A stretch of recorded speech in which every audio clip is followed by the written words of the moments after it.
जीवन में कभी ना कभी निराशा मिलती है, असफलता मिलती है और अधिकतर लोग इसके पश्चात भाग्य का रोना लेकर बैठ जाते हैं।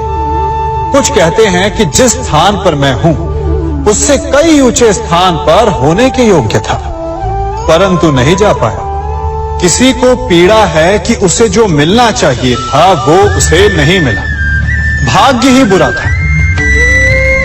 भाग्य क्या होता है? भाग्य वन में खिला पुष्प देवताओं को चढ़ाया जाएगा, या किसी सुंदरी की वेणी में वो सजेगा, या फिर उसे कुचल कर उत्पाद बना दिया जाएगा।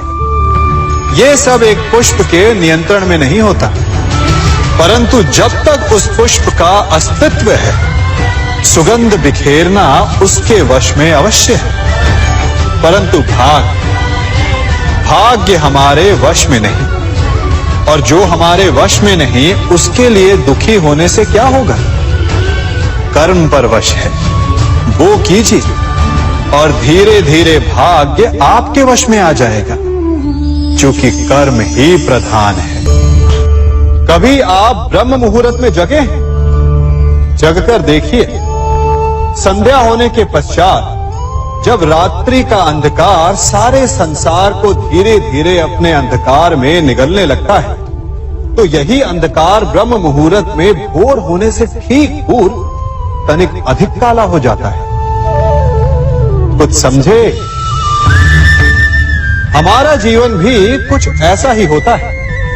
जब हमारे जीवन की समस्याएं अपने अंत पर होती है, तो यही समस्याएं एक भीषण रूप लेकर हमारे समक्ष प्रस्तुत हो जाती है, और ऐसे परिस्थिति में अधिकतर लोग हार मान जाते हैं, भय खा जाते हैं। परंतु यदि आप हार न माने, भय न खाएं, दृढ़ रहें, निरंतर आगे बढ़ते रहें, तो प्रकाश के रूप में हमारा स्वागत करने के लिए सूर्य उदय सदा हमारे समक्ष प्रस्तुत रहेगा। आपने बरगद के वृक्ष को देखा है? जितना विशाल उतना दृढ़। पतझड़ में वो सूख जाते हैं, परंतु दुर्बल नहीं होते, टूटकर गिरते नहीं। और उसके विपरीत दलदल में उपजे वृक्षों को देखिए, वो दिखने में तो बड़े होते हैं, पतझड़ आए या शीत सदा हरे भरे होते हैं, परंतु इतने दुर्बल होते हैं कि जल धारा के हल्के से वेग से वो गिर जाते हैं। परंतु ऐसा क्यों होता है? कारण है जड़ें। जिसकी जड़ें दृढ़ भूमि में है, वो हर चक्रवात, हर ऋतुओं को सह लेता है, और जिसकी जड़ें दलदल में है, वो स्वयं की जड़ों को दुर्बल बना लेता है। कुछ ऐसा ही मनुष्य भी होता है, जो अधर्म, कुकर्म और असत्य की धरा पर उपजा है। वो समय की एक मार भी नहीं सह पाता, और जो मनुष्य सत्य, धर्म की धरा पर उपजा है, वो हर समस्या से अविचलित हो जाता है। अब आप पर निर्भर करता है कि आप क्या बनना चाहते हैं। हमारे जीवन में मित्र और शत्रु बड़ा महत्व रखते हैं। यदि गंभीरता से सोचा जाए तो ऐसा कोई क्षण नहीं जब हम अपने मित्रों के बारे में ना सोचते हो, या फिर अपने शत्रुओं के बारे में। हमारा हर कार्य या तो हमारे मित्रों के हित के लिए होता है, या फिर हमारे शत्रुओं के अहित के लिए। हम हर स्थान या तो अपने मित्रों के साथ होते हैं, या फिर अपने शत्रुओं के साथ।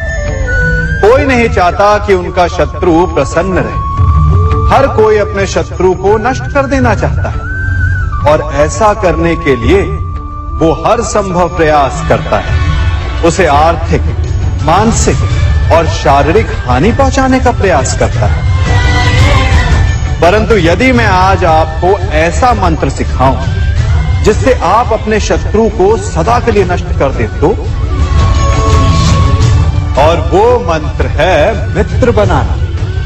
अपने सभी शत्रुओं को अपना मित्र बना लीजिए और आपके सारे शत्रु स्वतः ही समाप्त हो जाएंगे। मैं क्या कर रहा हूं? मैं दिए प्रज्वलित कर रहा हूं ताकि अंधकार को मिटा सकूं। अब आप कहेंगे कि इसमें कौन सी बड़ी बात है ना? परंतु इसमें महत्वपूर्ण बात समझने के लिए यह है कि मैं क्या नहीं कर रहा हूं, और मैं अंधकार नहीं कर रहा हूं। क्योंकि अंधकार को मिटाने के लिए प्रकाश का अस्त्र तो उठाना ही पड़ता है। बुराई को बुराई से नहीं, अच्छाई से जीता जाता है। अन्याय को अन्याय से नहीं, न्याय से लड़ा जाता है। क्रोध को क्रोध से नहीं, क्षमा का साथ लेना होता है। ठीक उसी प्रकार एक लोहा लोहे को काटता है, परंतु एक ठंडा लोहा ही गर्म लोहे को काट सकता है।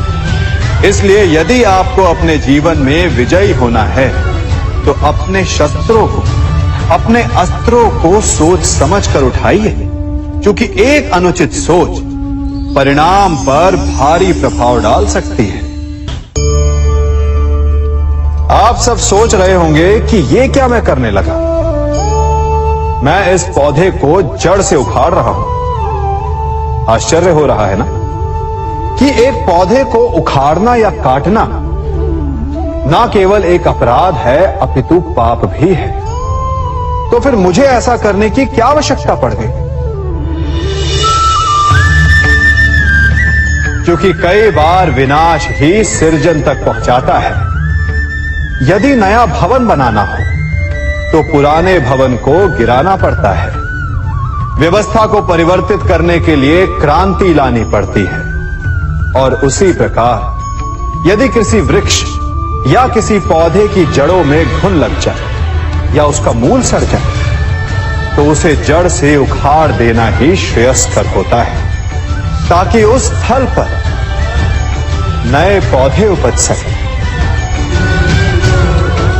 युद्ध करना पर्याय नहीं, परंतु कभी कभी शांति के लिए युद्ध करना आवश्यक हो जाता है। सार में सबसे श्रेष्ठ क्या है?